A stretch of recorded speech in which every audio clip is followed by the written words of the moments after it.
All right, class. First off, as always, good day. I'm glad you're here.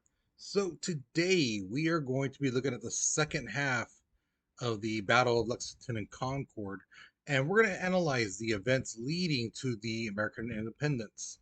Now, we're also going to be critiquing the matchup between the colonies and the British. And lastly, we're going to develop a logical argument on the real reason why France helped out America. And they didn't have to join in our fight. This is between us and Britain, but they joined up with us.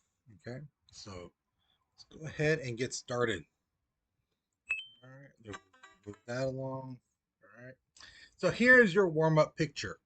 Now, here's the thing. Like I told the classes before, the thing you have to remember about this is when it says join or die, they're not talking about you personally. Okay, this is not a message to one person directly towards you, things like that. It's not. Okay, so if you look at the picture above, you'll see the snake, and near its body parts, there's letters. And as you can see from the side, those are the colonies. Okay, so that's a big misconception people have when they see uh, this very famous image of our history, and they tend to take it personally, like, yeah, join or die. It's not talking about you personally.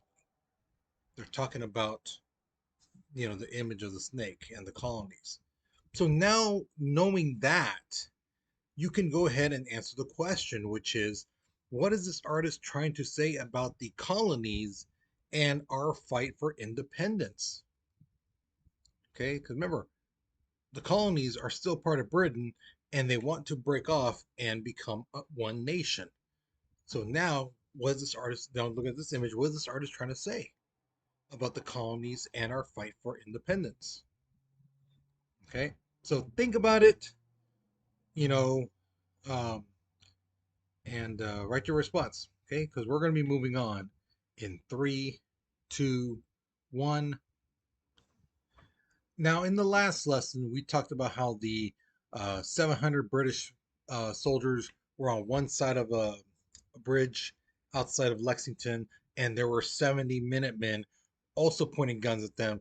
And the thing is, nobody shot for a couple minutes, and then a bullet shot out somewhere from one side to the other, and all of a sudden, both sides started shooting. Right? That was known as a shot heard around the world. So after that instance, both sides started shooting at each other.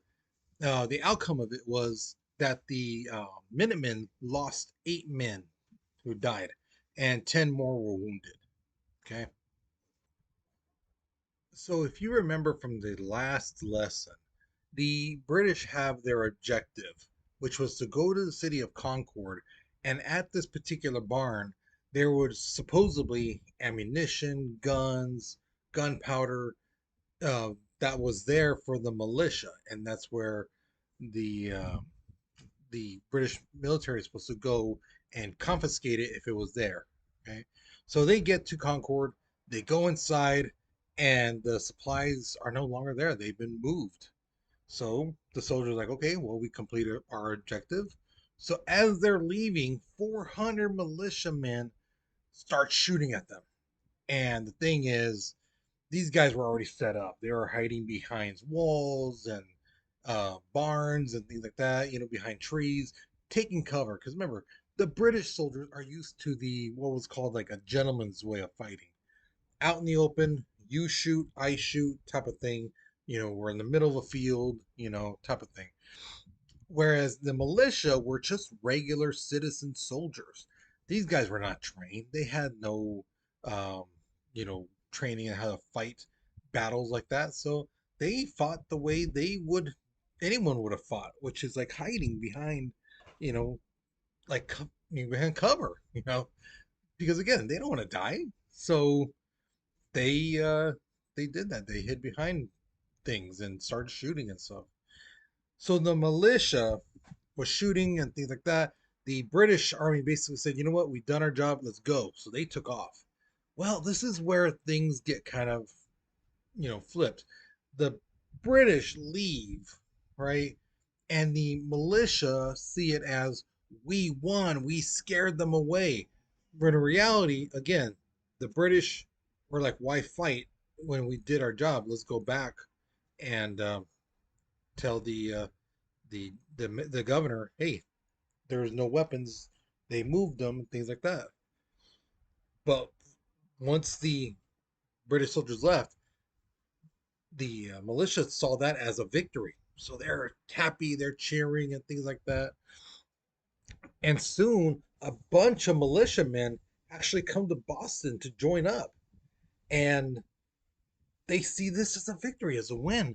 That the militiamen, a bunch of guys, farmers and things like that, beat the biggest, baddest army. You know, now it's one thing to have an army, you have to have a leader as well. Somebody everyone listens to and respects, and when they give an order, you don't question it. You know, and of all the people in the whole, all 13 colonies, there's only one person that everyone agrees this is the man, and that was George Washington. Everybody respect and liked George Washington and figured this is the perfect man to lead an army. Now, just on the outskirts, just right there at the edge of Boston, there's a place called Bunker Hill. Now, this place is significant because that hill you could see a good distance around you. Okay. Now, the militia, they're set up on top, right? The British are looking, going, hey, that's a very important strategic point. So let's march up there and take that hill. So they start marching, right? Marching up the hill. The militiamen are like, oh, this is too easy. Look at them. They're coming up the hill. So they just start shooting, bah, bah, bah, right? They're picking them off, things like that. Um, the thing is, the British keep marching. Guys are getting shot in the chest, in the face. They keep marching. Their buddies right next to them getting shot. No problem. They're still marching. Some guys die, some guys are wounded. The first wave of those British soldiers going up the hill basically either die or are wounded. The second wave are right behind, and they're like trying to not to step on their guys, and they're going up the hill, and the militia is just shooting, bam, bam. But all of a sudden, they start to realize we're running out of bullets. You know, so the commanding officer basically gives an order like, "Hey, don't shoot until you see the whites in their eyes." The reason for that is because the bullets back then were not like the bullets now. The bullets now are cylinder. They come to a point because they're trying to be aerodynamic. So when you aim at something, the likelihood of you hitting it is going to be pretty good. Depending on the distance and the wind. But back then, those bullets were round, and they weren't perfectly round. They were odd shaped. Sometimes would have divots and things like that. So when you shot a bullet, sometimes if the divot caught the wind just right, it would push it, uh, into another trajectory. You know, and the bullet would not hit the target you were aiming at. Might, if you were aiming for the chest, like with the heart, you might hit the stomach, the shoulder, one of the arms, um, or it might go right by the person's head. So these guns were not accurate. So the closer somebody was, the better chance you had of actually shooting them. So it got to the point where all of a sudden now they're out of bullets, so they leave. Okay, and the British take the hill. Okay, they never stopped coming up the hill, even though a bunch of men died and wounded. They kept coming. Now, on July 5th, 1775, the colonists basically send a letter to the king. The Continental Congress sent a letter called the Olive Branch Petition to the king, basically telling him, we'll be loyal to you. You know, we will. But the thing is, we're not upset at you personally. You know, you're cool. It's your rules and your laws and your taxes and some of that. They're just hurting us, man. Ease back on that. let us take care of things. Let us have a voice in Britain, you know, and things will be hunky dory, and we'll still be loyal to you. So when King George gets this letter and he's told, "Oh, this is from the colonists," he chucks it. He doesn't even bother reading it. He basically declares that the colonies are enemies of Britain. Now, Thomas Paine wrote this book called Common Sense. Now, in the book, it was very persuasive, and it basically said that Parliament was not to blame for the tension between the colonists and Britain. He was like, no, no, no. Yeah, they may have passed the laws and some of that for the taxes and things like that, but it wasn't their fault. It's the king. The king thinks he's never wrong on anything, that he is always right, and there's nothing that he does that is malicious or horrible to the people. And in reality, yeah, his decisions do hurt the people. He's forcing taxes on people who they don't have a lot of money, and they don't have a voice in the government that supposedly, you know, cares about them and things like that. So, yeah, very persuasive book. So, that document, see right there, that is the Declaration of Independence, which we celebrate on July 4th. Okay, and that's why we shoot the fireworks and all that stuff, because we're celebrating our independence from Britain. Now, like the first third of that document basically is saying how we are separating from Britain, and we're going to be our own country, and the rest of it is basically the reasons why we're breaking off and things like that. You know, so with this document, we are now officially in the American Revolution, and the man who wrote it would eventually be our third president, Thomas Jefferson, and um, it's amazing. It's beautifully written and stuff like that. Okay, now I don't know about you, but I love boxing. I love MMA. So I like to see right before the fight they put the tail of the tape. How old the guys are, how much they weigh, their arm length, and things like that. Their reach, their stance. I love all that stuff. So same thing when it comes to war. I like to see what advantages and disadvantages each side has. So for this lesson, we're going to look at just the advantages of each side. So for the British, number one advantage, they are the biggest, baddest army in the world at that time. For being a small island, their army was huge, massive, massive, massive army. Okay. And they conquered a quarter of the world. Okay. Another big thing about them is they were well funded. They had tons and tons of money. So if a commanding officer was like, "Hey, we need some ships," no problem, we'll get it to you. We need more weapons, no problem. You know, the weather's gonna be getting cold over here pretty soon. We need warmer clothes. It's on its way. Okay, so money was not really an issue for the British. Another really big one is discipline. The soldiers were so disciplined, as you saw from the Battle of Bunker Hill. The person next to him could get shot in the face, blood squirting right out of them. It wouldn't phase them. They kept walking. You know, they had their objective. They're gonna get it done. Now, how could they be so disciplined? That goes to the next part. They were well experienced. Some guys who were like 26, 28, they've already fought in Italy and France, Norway, and now like in America. They they fought around, so they've seen war. They've seen cannonballs take out people's legs and stuff like that, skipping across the ground, so they're used to it. Now, for the Americans, the biggest advantage they had was they were on the home turf. They knew that land. They knew when the weather was going to be changing, going colder or hotter. They knew the land, whether it was swampland, rocky land. They know the quicker routes and paths and trails and some of that. The British did not. The British just knew the main roads and things like that, you know. So, like I said to the class, if someone said, I want to have a race with you through Fresno, go from one point to the other, you would know exactly what route to take, which is the fastest, quickest way from one part of Fresno to the other, because that's where you live. You know what side of town's, um, roads go where, traffic, things like that. You know that because you live there. Okay.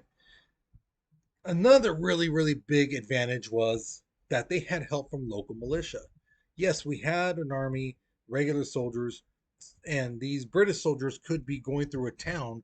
Well, the citizen soldiers, the Minutemen, the militia, they could easily gather up and follow the British and attack them, you know. And that's the thing. The British people had no idea, are these citizens or are these soldiers, Minutemen, militia? They had no idea. So they always had to be on their toes and, kind of paranoid in a sense. Okay. Another really big one is actually in Britain, because not all the British people supported the war. Some British people were like, you know what? Hey, look at they're across the Atlantic Ocean. Let them be. What do they got to do with us? Nothing. That just let them be. They want to be their own country. Fine. You handle that stuff. But no, not us. Get us out of there. Okay. And lastly, Britain was not only fighting us, but they were also fighting their rival, France, Spain, and the Dutch at the same time. So even though they had a big, bad army, they were stretched thin. And these places, France, Spain, and, Norway and Netherlands and stuff, that area, it's not like right next door to each other. They're distance away. So, yeah, their army was stretched pretty thin. Now, at the beginning of the war, we're getting our butts kicked. The militia, yeah, they're pumped up, they're ready to fight, this and that. But the thing is, the once the war truly starts, the British go full war status, and yeah, they beat the crap out of us. It's not until December 25th, 1776, that we get our first significant win. This is when Washington crossed the Delaware. Okay, he took 2,400 men from our side of the Delaware to the other side of the Delaware, and they did kind of a sneak attack. And yes, if you notice the date, it was on Christmas Day. Kind of a punk move, kind of like a sucker punch, but uh, it's war. I guess you can't take days off. You know. Now, later on, General Howe, which is the British leader in the North, basically decided, you know what? Instead of all this little fighting and things like that here and there, why don't we just go to Philadelphia, where the Continental Congress is, and why don't we hold those guys hostages and make the Continental Army give up? You know, let's capture them. Ben Franklin, John Adams, John Hancock. Let's capture them and you know force this army to surrender. So as they're going to Philadelphia, Washington finds out what he's planning to do. So he intercepts them, and some of his men go into town and go to Ben Franklin's place, knocking on the door. Hey, you need to get out of here. The British are coming after you. Go to John Adams. Go to John Hancock. Go Paul Revere. All these guys, um, telling the important people that hey, the British are coming to get you. You need to leave now, and they do. So word gets back to Washington. Hey, we cleared it out. Washington then leaves. Howe is like, oh, look at this coward, only fights for a little bit. And then he gets to Philadelphia and he realizes, oh, that's why he did that. He cleared out the town. You know. Now, October 17th, 1777, the Continental Congress, Congress, Continental Army actually captures 5,000 British soldiers without shooting a bullet. They basically set up a trap to where the British Army was going through a kind of a road between mountains and some of that. And they cut off the front, they cut off the back, and then the soldiers came out from the sides and basically told them, either you lay down your guns or we're gonna just kill all you guys. So they put down their guns, and that's how they captured 5,000 men without firing a shot. Now, the reason why this is significant is because the French heard about this and they were like, you know what? Maybe these Americans might actually win. You know, so they're thinking about helping us out now. So now that the British are getting beat in the north, now they focus on the south colonies, and they bring in the heavy guns. You know, on May 8th, 1780, they bust out one of their best generals, General Cornwallis. This guy was smart when it comes to war. When he came into Charlestown, South Carolina, not only did he take over the town quick, fast, and in a hurry, he also captured 5,000 American soldiers. So yeah, he was pretty good. The thing is, though, like I said earlier, he's not used to these ambushes and fighting behind trees and rocks and things like that. He's used to out in the open, you versus me. I shoot you, you shoot me. The gentleman way of fighting. He's not used to these, guerrilla warfare tactics of hiding and ambushes and things like that. So by October 7th, 1780, at the Battle of the Kings, the American troops actually forced them out of the South. So now they're getting beat down from the North and they're getting pushed up from the South. So eventually they get cornered in the town of Yorktown on October 19th, 1781. General Cornwallis is trapped with 8,000 men. He's thinking, okay, these British ships are going to come through and they're going to pick me up and we can escape. The problem is the French bring out their ships and they're attacking Cornwallis from the sea, and the Americans are on land attacking Cornwallis. So he finally says, you know what? I'm going to surrender. There's no way we can win this. So he surrenders to the Americans. When word gets back to Britain in Parliament that their man, General Cornwallis, surrendered, these guys were like, okay, you know what? Enough. Enough with the war, enough with the fighting. We've lost. Okay?